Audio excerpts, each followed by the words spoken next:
உங்களுக்கு எவ்வளவு சம்பளம் தராங்க அம்மா வேலையில? 250. நாங்க ஆட்சிக்கு வந்தா சத்தியமா சொல்றேன் 800 700 உங்களுக்கு சம்பளம் வரும். நான் வந்து டாக்டர் தான் இங்க இருந்து மருத்துவ பணி செய்யறதுக்கு தான் இங்கே இருக்காரு. இலவசமா தான் எல்லாருக்கும் இங்கதான் இருப்பாங்க. ரூபா கொடுத்தாங்கன்னா வாங்கிக்கிங்க, அதுவும் உங்க பணம் தான். ஓட்டு மட்டும் விவசாய சின்னத்துக்கு போட்டு. மதுக்கடைகளை இது வரைக்கும் யாருமே வந்து அடைக்கல. நம்ம வீட்டுல உள்ள பெரிய பிரச்சனையே சாராய பிரச்சனை. சிந்திச்சு பாருங்க, நம்ம வீட்டுல அண்ணன் தம்பி எல்லாருமே குடிச்சு 10 வயசுல குடிக்கான், 15 வயசுல குடிக்கான். கஞ்சா பழக்கம் வேற. பெண்களாகிய நீங்க தான் இதுக்கு வந்து ஒத்துழைப்பு கொடுக்கணும். 117 பெண்களுக்கு நாம் தமிழர் கட்சி தமிழ்நாட்டுல எம்எல்ஏ.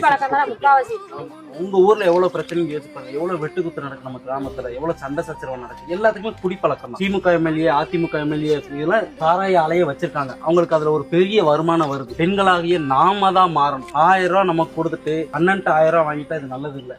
செஞ்சு கொடுத்துட்டீங்கன்னா உங்களுக்கு நாங்க எதுவும் செஞ்சிடும். ஆட்சிக்கு நாங்க வரல, நீங்க ஓட்டு போட்டா நாங்க எங்களுக்கு வந்து அதிகாரம் இருந்தாதான் எங்களால அதெல்லாம் செய்ய முடியும். இப்ப நீங்க கேட்கிற கோரிக்கை வந்து எங்களுக்கு நல்லா புரியுது, நியாயமானது.